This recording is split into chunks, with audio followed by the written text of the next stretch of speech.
Step into the heart of Australian agriculture with Salt of the Earth Farm Stories, hosted by Darren Grigg. Each episode reveals the passion, resilience, and deep connection between people and the land, reminding us where our food comes from and who makes it possible.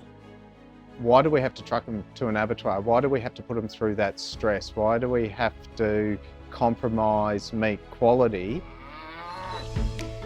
Today, we hear about the fascinating story of Provenir with co-founder Chris Balazs. It all started when Chris sold his first lot of calves and realised he had no idea where they were going. That moment sparked the creation of Australia's first mobile abattoir, built by 5 partners with a shared vision for ethical on-farm processing. If we want to be as kind as we can with the animals and we want superior meat quality, let's remove the stress part. These animals are treated with total respect, and removing stress from the process leads to better tasting, higher quality meat. They even had to change the law to make it happen. Chris breaks down complex concepts like rigor mortis, lactic acid, glycogen, and the dark cutter. And somehow, he makes sense of it all. This is a story of innovation, transparency, and trust. And we also find out what truly fills Chris's cup. Let's get into it. Well, it's great to finally meet the man behind some of our favourite meals. G'day, Chris. How you doing? Mate, I'm really good, and this last couple of hours I had with you has been so interesting. I just want to jump in early, mate. Last night, my partner made a sensational Thai beef salad with the most perfect cut of rump steak, but we're going to hear more about that in a minute. Can you briefly describe Provenir? Provenir is Australia's only truly mobile abattoir and meat supply company. We're vertically integrated. We literally do everything from paddock to plate, and we do it on the farm, which is our unique difference. So what's the difference between a mobile butcher and a mobile abattoir? Good question. We get asked that quite a bit. So a mobile butcher is someone who has the skills to slaughter and butcher an animal, and they do that as a service for the farmers. That meat is allowed to be consumed on the farm by the farmer. It's not allowed to leave the farm at all, and there's a clause in the laws that allows farmers to actually eat their own produce, and that's what the mobile butcher does. A mobile abattoir is we meet all the requirements of the various laws that govern meat for human consumption. It's heavily regulated, it's fully licensed, and so the animals that we process on the farm, we actually are able to sell that commercially, which we do through our online portal. And myself and my partner, we're big fans. Thank you. Chris, you founded Provenir with the vision of transforming the Australian beef industry. Correct. And could you share that pivotal moment that inspired you to create Australia's first mobile abattoir? It probably goes back a little bit. I'm a first generation farmer, so #novice. I've had to learn everything. I started when I was 32, so quite late. I didn't have a father or anyone else who was agricultural. My wife at the time and I bought a property, and so I just started learning about farming. I was a scientist at that time, so working for a biopharmaceutical company during the day and then driving my tractor around at night. And we got cattle with the property that we bought, and for me at the start they were just literally lawn mowers. Basically, saved me having to mow the lawn. The cattle will eat the grass. But over the years that I spent on the farm, and I just absolutely love being outdoors and dealing with animals, the relationship with the cattle deepened. I started to understand that they each have personalities, they've got a hierarchy, they're individuals from that. And so after the first couple of years, our first calves grew up, and it was time to sell them. And I still remember today in our yards, we'd have them through and they'd go through the crush, and we'd vaccinate them or check their weights or do whatever it was. And then after they went through the crush, there was a gate that brought them back into the holding pen. And this was the first date I actually swung that gate the other way, which was to the end of the race to go onto the back of the truck. And I remember when the truck came to take them away, moving that gate back and went, this is different. And then the cattle got loaded on the back of the truck, and you know, it was we only got a small farm, so I think there was about 15 that we put on there. There was other cattle on the truck as well, and then, you know, slam bang and drove off. And I just sort of sat afterwards and I said, that doesn't fill my cup. I you know, I don't know what's happened to them. I don't know where they're gone. You know, I found out a week later what they sold for, but for me the job wasn't done. So if I'm going to raise cattle, so then I started looking at paddock to plate companies and launched a small company called Sage Farm. But when they were going up the race Yep. and into the truck, you saw that they were probably quite stressed. Yeah, well, for them, they got up to the point where the gate, and they all stopped there because they're like, we normally go back into the holding yards. Yeah. And then, so, you know, they had to push them up onto the back of the truck. And I was just like, no, that's not my definition of being a farmer. I don't want to do that. It makes me feel hollow. So then I started looking into, you know, a couple of other, this was back in, when was it, 2011, I think it was. A couple of other companies were doing paddock to plate and getting their own cattle slaughtered and butchered. And so that's where I started with that entity. And then I guess the point for Provenir came with the other 5 founders that started the company as well, with a vision of, you know, why do we have to truck them to an abattoir? Why do we have to put them through that stress? Why do we have to compromise meat quality? Because I'd had the home butcher, I'd had my own beef, and I thought I was the most amazing farmer in the world because it tasted delicious. So what year was it Provenir then formed? So Provenir was formed July 2017, and that was formed by 5 founders that we all knew each other. There was a chef, there was a vet, there was myself as a farmer, we had a marketer, and we had a barrister as well. So Perfect. All startups need a good lawyer on their side. Yeah, so it was with the vision of creating Australia's first mobile abattoir. We'd had home butchers. We knew how good the quality of meat was. In fact, I thought I was this incredible farmer because when I tasted my own meat, it was amazing. And then I started to learn that, you know, stress plays a really big part in that. And I'd been transporting my own cattle to have them slaughtered with the previous company.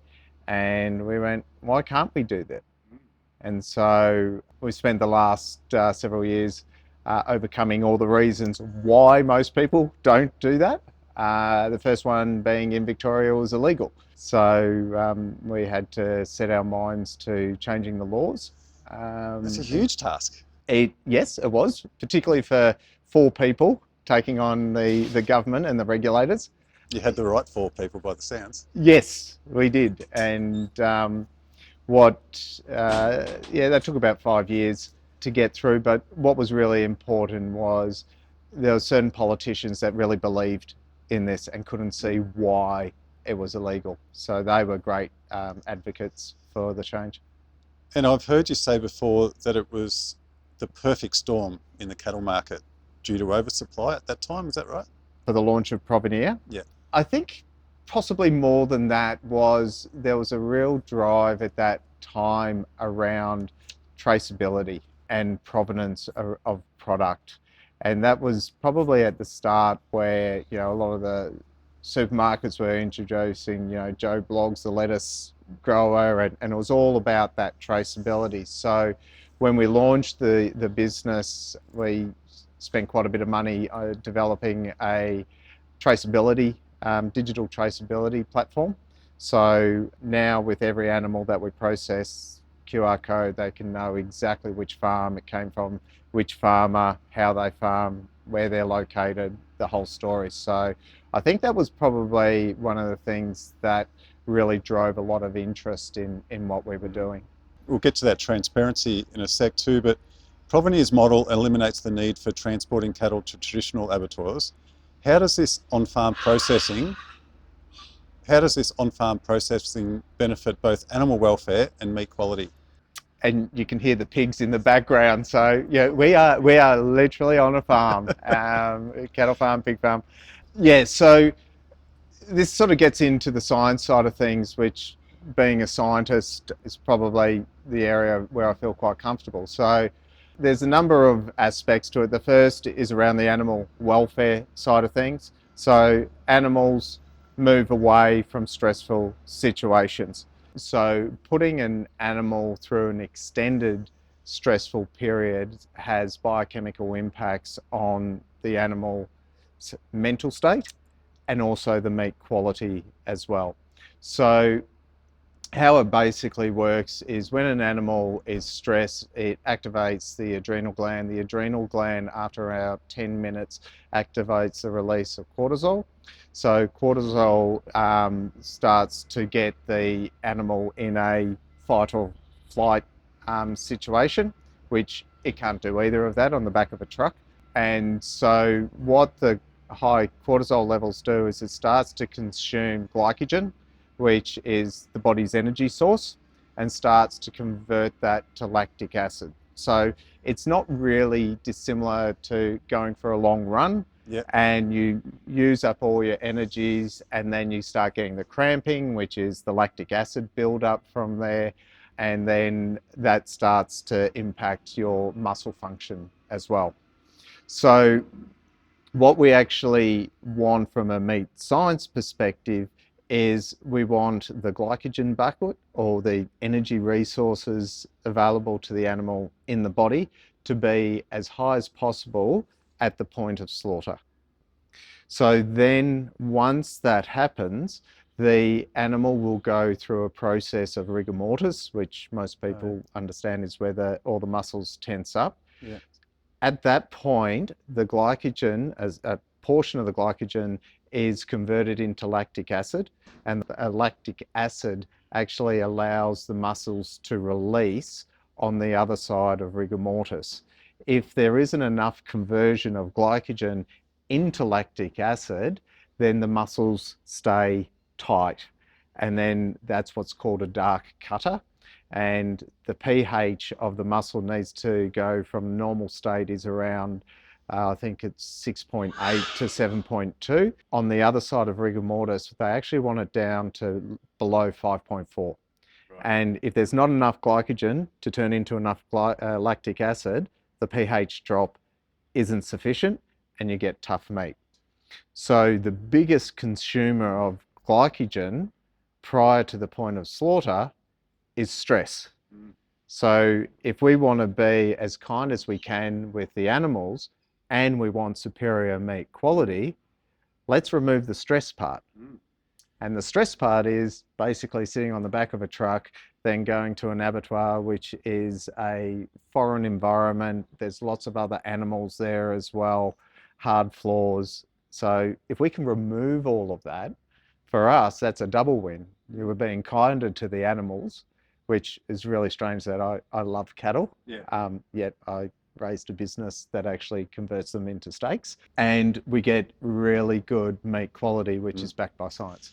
Well, I've just seen you process a couple of animals. Then they are very calm. They walk up the race. They're into the mobile abattoir. Yep. And within a second, they're stunned, and the job is done so peacefully. It's nice and quiet when they've walked up into the mobile abattoir. So they are relaxed. Yeah, so we estimate that the stress period with the Provenir process is probably about 30 seconds. So it's not actually long enough to activate the cortisol transference of glycogen into lactic acid. And we have a policy on the truck as well, is when an animal is entering into the truck, there is to be no talking, there is no music, it's as quiet as possible. Two reasons for that. One is not to startle the animal or distract it in any way. And the other part is the respect. Like, you know, we are going to take this animal's life so that we can eat. You know, 5 seconds of respect Really isn't going to hurt anyone and probably adds to the soul a bit. Yep, I've seen you do it. It's an amazing process. Can you explain the other end of the process? You actually go and inspect farms and basically interview the farmer or the beef producer. What are you looking for? So right from the start of Provenir, we had the options of which farmers were we going to work with, and we all had a very strong alignment around regenerative farming. I've been a regenerative farmer, turns out, before I knew what the word was. And we wanted to work with farmers that aligned with how we saw the best way to actually run farms. Mm-hmm. And also, because of our traceability, we're telling their story to thousands of people. So we need to be confident that those farmers aren't just selling us a furphy or anything else. We're going to be on their farm. There's nowhere to hide. And so the onboarding process generally takes 2 to 3 months. At this point now, we have multiple farmers contacting us. They've learned about how we operate, that want to be a part of it as well. So from there, we will start talking to them about how they run their farm, what cattle they have, what time of year do they turn off. There's some logistical sides of things as well. Then we'll need to do a site visit as well. So that comes down into the other gates wide enough for the trucks to come in? Are we able to park the truck in the right orientation? So there's quite a bit of work just to ensure that we are able to set up the facility on farm. Once that's all done, we always negotiate a price before we turn up, so there's no price shock for the farmer. So you buy the whole animal? Yeah.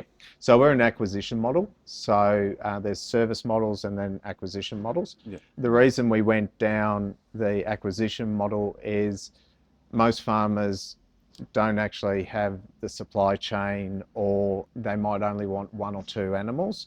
Our operation needs to do 18 to 20 animals a week, which generally is beyond what most sort of paddock to plate operators So can you'll do. come up to a farm and you'll be here for a few days. Yep.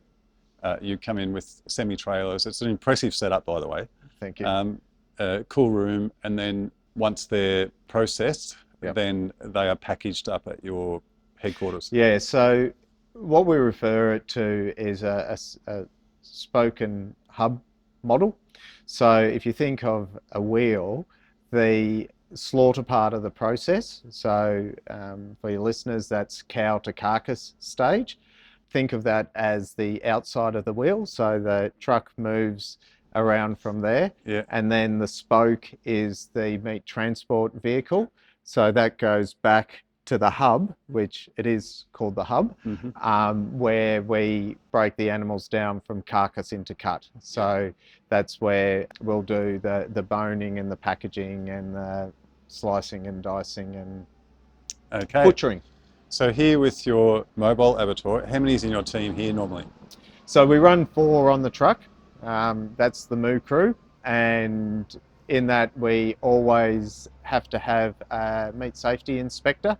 So according to the licenses, we're producing meat for human consumption, which has got a lot of Australian standards, regulations, legislations in regards to that, and so there should be.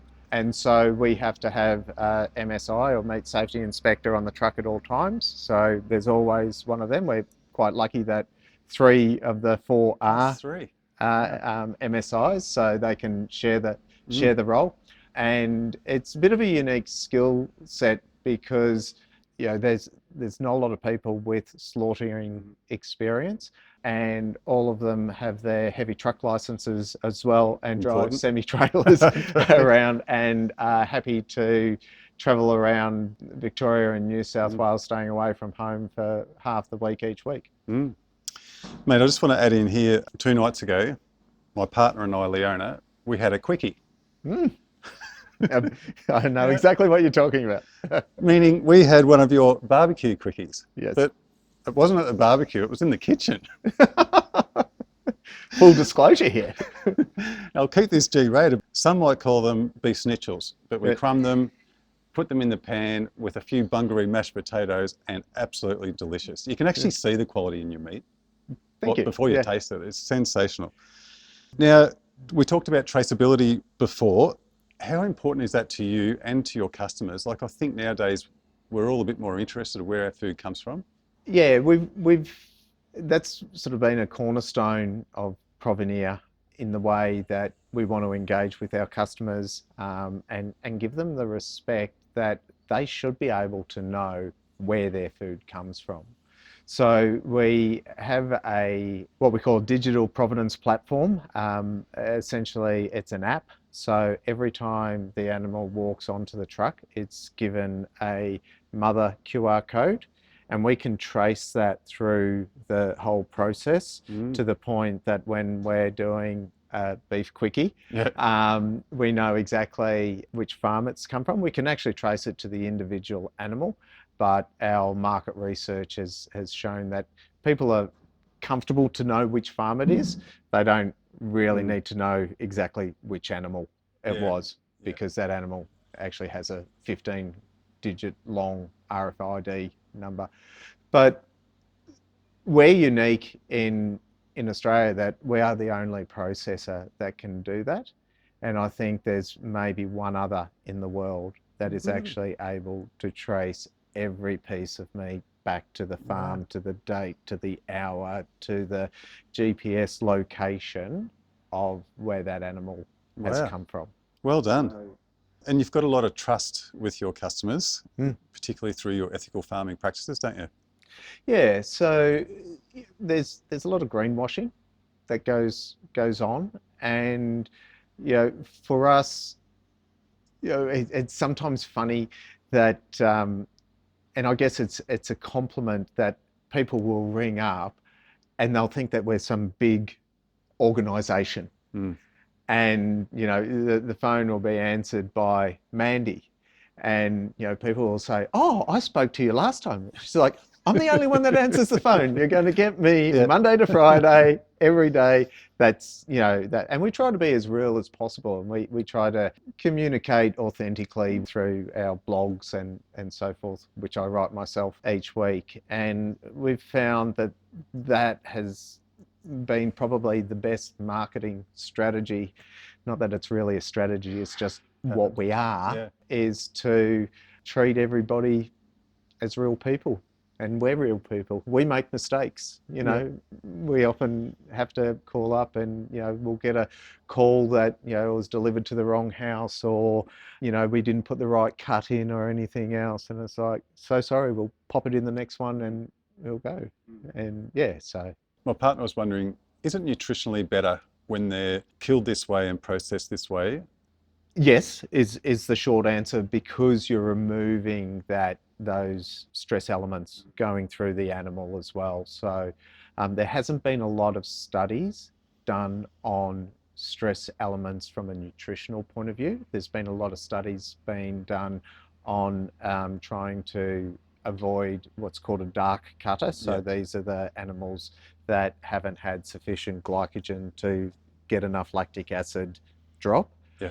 Because that's a big issue in the industry, that particularly in Queensland, where distances are very long, it can be up to 10% of animals are dark cutters. So we've been operating for 6 years in June, and we've had 2. Wow. So we have industry lowest level of dark cutters of any processor.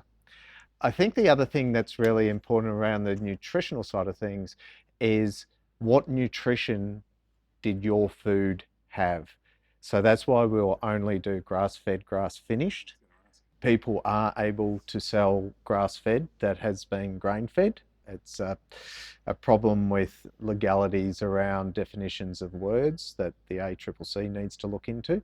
But all of our cattle have all been grass-fed, grass-finished, and times are tough really in Victoria and Western Victoria. So even then, it would have to be hay or silage or something else. So, cattle are ruminants. They are designed to break down cellulose matter, not pure grains. Like they will have some grains at certain times of the year as grasses, you know, seed and so forth, but a full grain diet, the animal's biology is not designed to eat that. There you go.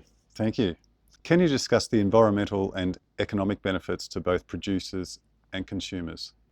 From the environmental perspective first, I'm a really strong believer that in the power of the private market. Farmers own the vast majority of the land that we have in Australia.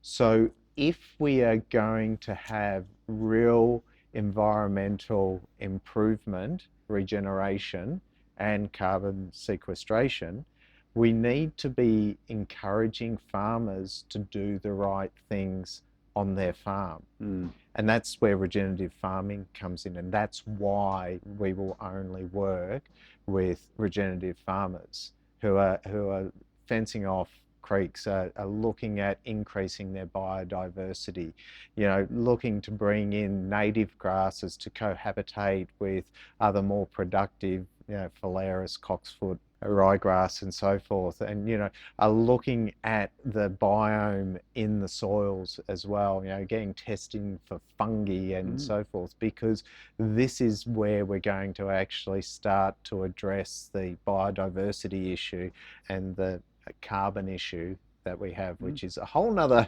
topic. I can talk about ruminants and carbon and so forth. But you were looking at big picture, aren't you? Absolutely. It's, you know, I didn't start Provenir to be a little company that's running around processing animals. It's actually providing an alternative for consumers and farmers of a different way of processing. Like the processing sector is shrouded in shadow. Most people, if I ask them, I'd say, you know, name me 5 farms, you know, and they'll probably, oh, my uncles and so forth, and, you know, name me 5 brands of meat. Oh, yeah, Cape, Grim, Tays, so forth. Name me 5 processors.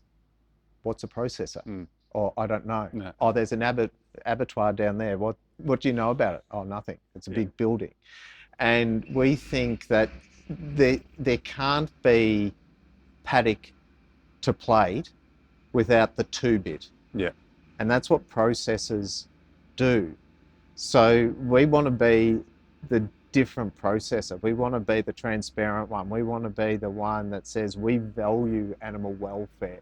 We select the farmers that we work with, not the other way around. We're not just an open door and we'll process anything that comes through, because we've got our consumers on the other side that we have to fill them with trust from there. So yeah, I think processors really need to open the doors and start making some stands, not just around financial gain, but about playing an active role in improving the land that we live on.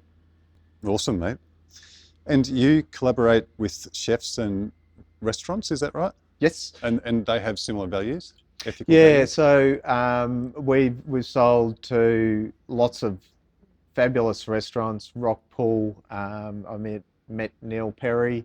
I've had the opportunity to meet fabulous chefs from all over the place. So, you know, the guys from Three Blue Ducks, Mark LeBroy's a good mate of mine as well. So that's always a lot of fun when you can go into the restaurants with a sort of unique piece. But having said that, we're a difficult customer for them to work with, because they're going, it's fantastic, send me 400 ribeyes. It's like, we don't have 400 ribeyes. Yeah. We're still at the stage where we're boutique and we're niche and so forth. So I guess that's why, for example, myself, we benefit because we can order our 15 packs that you'll have 5 rumps and so forth. I was wondering too, is there more of a demand now for ethically killed animals? I hope so. It's very hard to get data on that. There's a lot of other brands that are doing really great stuff, though I kind of feel like they could be doing better stuff. Yeah.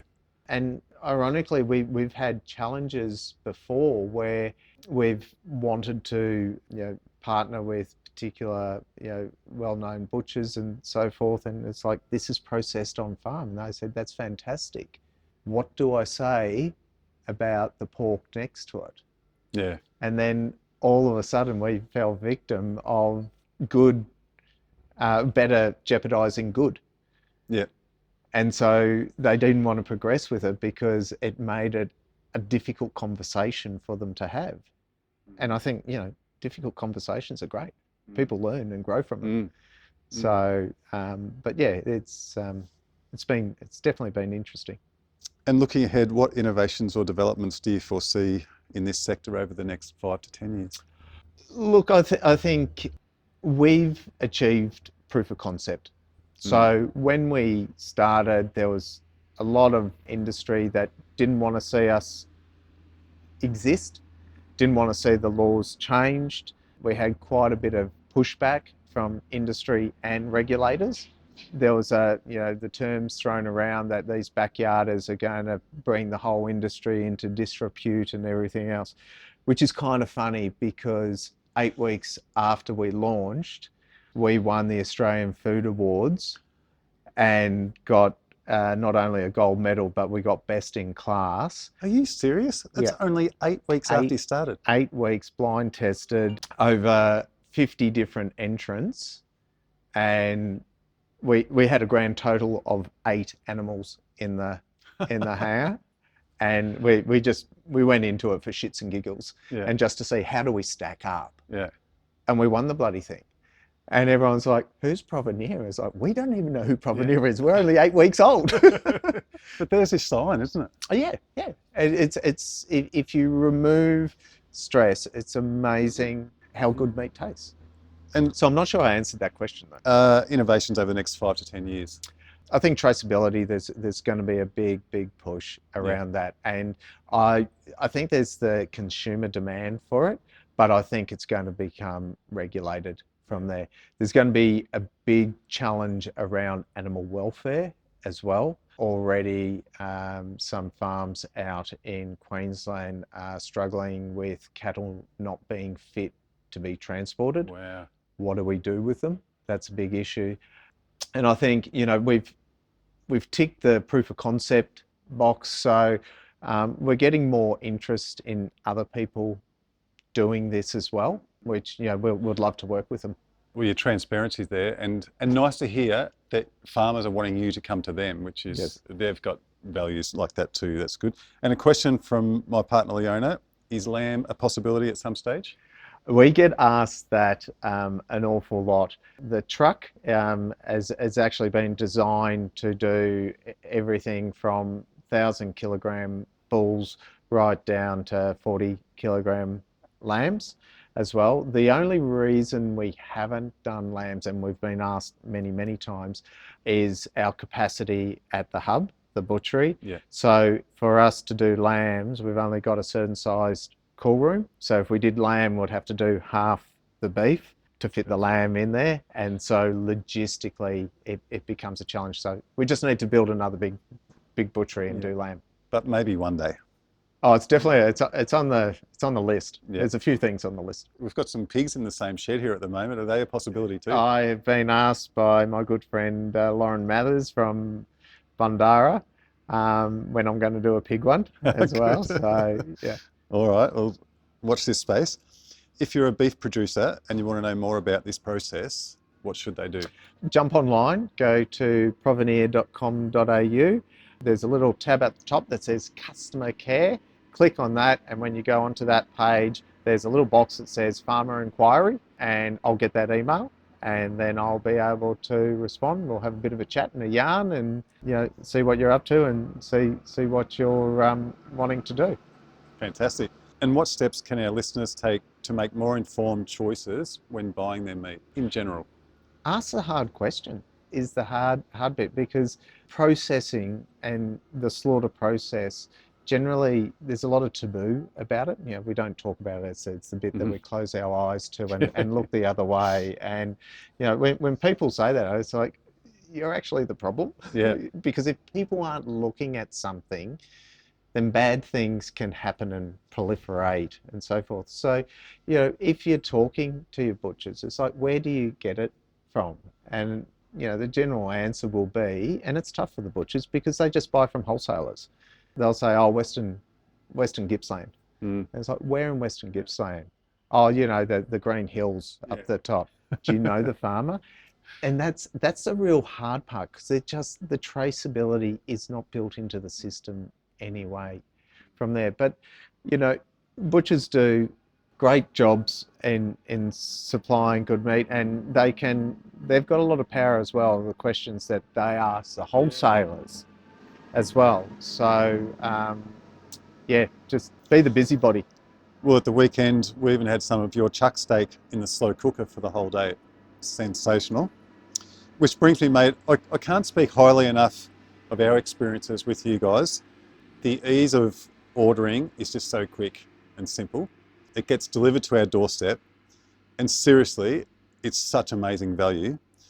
We order packs of like 5 lumps of mince, 5 rumps, some quickies and some chuck steak, and we think we pay around, I think, $160, $170. And we believe that would probably be about the same at the supermarket, but our quality is so much better, what we're buying from you. It's delivered to the front door and ethically amazing, and I've witnessed it today. So we are big fans. And that's what we try to do, is create all the reasons for customers to support Provenir. So supporting Provenir supports our company, supports our staff, but it also supports the farmers that we work with, and it also supports the work that the farmers are doing as well. It supports an independent Aussie company that, we try to put the story out there, and it's fantastic to have the opportunity to talk to you today about that as well, is that, we really try to be a company that people can trust and believe in, and just make it easy. That's where I'll get it from. Provenir, order online. I love your story, mate. So how do our listeners, if they want to buy some of your meat online, what do they do? Go to the website. We put a lot of effort into the website. So if they're wanting to find out a bit more about us, just click on our story. It says they're going to have a very good idea after this podcast. We've got a page on all of our farmers as well. So there's a full page, pictures of that as well. And then when you're ready to shop, you just click onto the shop page. We've broken it all down. If you want meat packs, there's all that. Or if you want eye fillets, or if you want, strange cuts like the hanger steak or a beef quickie, you just click through what you want, add it into your basket, set your shipping date. We ship from Townsville to Tassie, Sydney to South Australia. I think we've done a couple to WA as well. So we've got a really broad reach as well. And, got any questions, send us an email, call Mandy. Yeah. She loves those questions. So provenir.com.au? Correct. Yep. All right, Chris, we're up to the off-the-wall questions. I love this part. Out of the shed? Yes, out of the shed. All right, first one. If your mobile abattoir was a band on tour, what would be its name and who would be the lead singer? Maybe Spinal Tap. Nice one. And you're going to be the lead singer. Yeah, I'd be the lead singer. I've got the hair for it. But yeah, there's some incredible stories that we've got on that truck, and when the guys sit down at the end of the day and we sort of reminisce about it, it's like, my God, it's been a very interesting 5 years. Yeah, probably Spinal Tap, I think. Yeah. Turn it up to 11. Good. You got a couple of other rock stars in the truck there I met today too. What's the most surprising reaction you've ever had when you've told someone what you do for a living? I get this quite often, and I kind of do it for the reaction. I'll go out to dinner with my partner and we'll meet some people, and then they we say, what do you do, and so forth, an accountant and so forth. And now I say, I'm a slaughterman. And get a similar response to that. The eyes go up, and then there's a sort of Oh, I've never met a slaughterman before. I think I know what they do. And then actually after that, it's quite interesting because of like, so how does it happen? And then it's just endless conversation, and it's like, really, and how far do they get trucked? And all of a sudden, it opens up all of these questions that they've never thought about before, and probably felt comfortable in asking you. Yeah. It's I do that, and my dear partner Kira just rolls her eyes and goes, "Oh, here we go, here we go." He's also the CEO. Yeah. It's like, yeah, that's a side hustle. What do people misunderstand about you most? No, possibly that I get that I care. A lot of people sort of think you're a CEO of a startup, you're a hard ass, and and that's sometimes you've got to be that. But I think quite often people are a bit surprised in my response of that. I care about every single person that works in our company. I care about our customers and so forth. And maybe I'm just not particularly good at showing it sometimes. I can see that though here today, and the care that you have for the animals. Yeah. I think I know the answer here. What's your favourite tool? Oh, go. Tell me your guess. Knife? Huh? Knife? No, I get to, I got RSI from that. No, I was thinking about that. My favorite tool is my electric fence tester. Ah, yeah. Because I've got one that gives you the directions. Yeah. I love it because when a fence is down, my cattle, like we joke that I've got ultra free range cattle. They're more than happy to go into the neighbours along the highway. They'll as soon as they find a fence is down. They know it's down too, don't they? Oh, they do. They put their nose up to it and they can feel it, and they know. So I love that because it saves me a lot of walking. Right. Yeah. Once I know I'm heading in the right direction. Yeah. What time of the day do you get your best work done? I'm a morning person. You have long days though, don't you? Yeah, so it's not uncommon for us when we're on the truck to do a 12 or 14 hour day. The rest of the crew, they do long days but short weeks, which works well for them. That they all have 4-day weekends. Good. Regularly. Now, I'm busted to know this one. What's your go-to red wine when having a juicy eye fillet? Well, I wouldn't have an eye fillet. Right. No, it's not the best cut. What's your favourite cut? My favourite cut, depending on my mood, would either be a tomahawk, or more commonly, it would be a flat iron steak. Right. Have you tried the flat iron steak? No. So it's off the oyster blade and flash fry. It is so full of flavour. Eye fillet, no flavour. It's super tender. Yeah. But I'm actually after flavour rather than tenderness. And which wine would I have it? I would have it with a Lethbridge Pinot. Aha. I think it's a 2021, which they won World's Best Pinot. Right. So a lighter wine for a steak? Yeah, it works well with a flat iron. Yep. And can we order flat iron online? You certainly can. We'll be giving that a go. If you could give your 18-year-old self some advice, what would you say? Listen more. I suffered from that terrible affliction that I had good IQ and I had no EQ. I was no doubt a right pain in the ass to be around, and I've learned that we have 2 ears and 1 mouth for a very good reason. For listening. Yeah, Okay. Yeah. So listen more. You'll learn a lot more if your mouth is shut. Good one, mate. If you could have a coffee or a cold drink with anyone, who would you choose? Well, I know this question was coming, and so I've put a bit of thought into it. So I was actually, can I have 2 people? Yep. I'd have a cup of tea with my mum. She passed away before I started Provenir. I had a long battle with cancer, which in the end took her. I'm I'd sorry, really, mate. really value that. I'd love to tell her what I've done. Getting a bit emotional. Oh, mate, yeah, it should be proud of you. And I'd like to share a beer with Tim Minchin. Yeah. I find he's such a deep thinker. Yeah. Really, really intelligent, but I think he's Creative. creative, massively creative. but I think he's got a really, really good EQ as well. And I find them really interesting people who've got great EQ. Well, his hairdo's nearly as good as yours. We've probably got a similarity in that. And yeah, maybe he washes his, I don't. If you could be remembered for one thing, what would it be?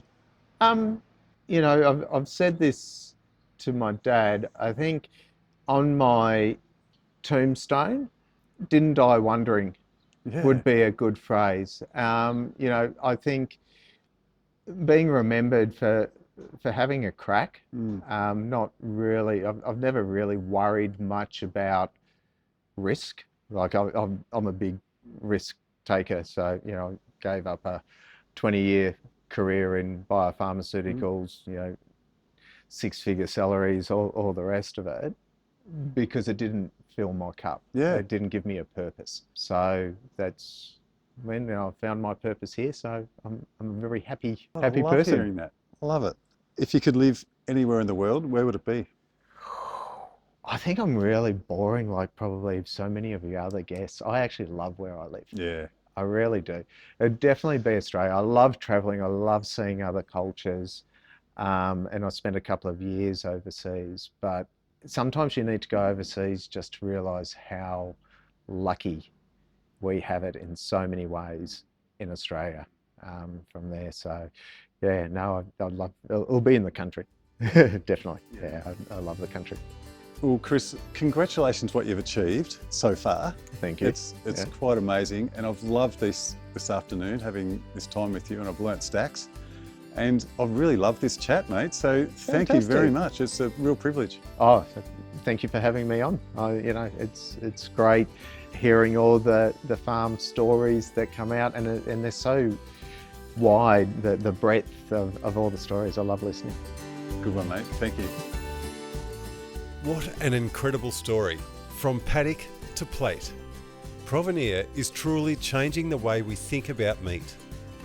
A huge thanks to Chris for sharing the journey. And I can totally recommend Provenir. The quality speaks for itself.